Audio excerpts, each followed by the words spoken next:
Unha vez publicadas as bases, os estudantes disporán de 15 días hábiles para presentar as solicitudes a esta liña de axudas que busca contribuir cos gastos de transporte derivados da realización de estudos posobrigatorios.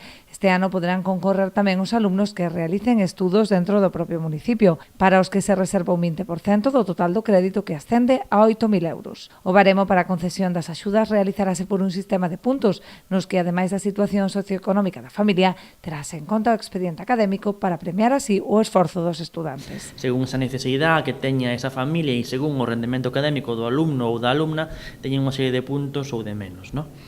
E hai outra cuestión importante que é, por primeira vez tamén, subvencionamos ou damos axudas tamén aos estudios postobligatorios que sean dentro do término municipal. Da cuantía xeral que temos, o 80% vai destinada aos que estudan fora de Boiro, formación profesional, un grau ou un máster, e reservamos un 20% para os estudiantes de formación profesional, porque en realidade tamén teñen que facer un desplazamento ou pagar uns costes para os seus estudios, de transporte.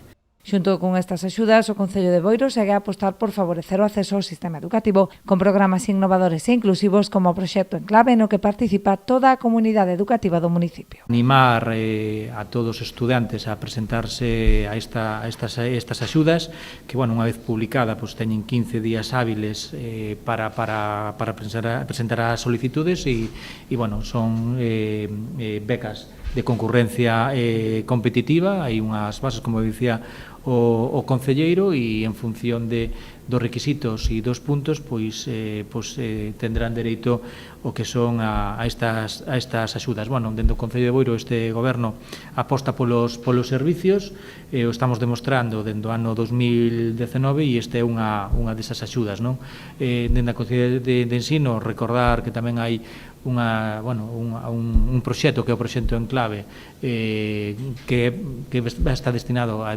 comunidade educativa.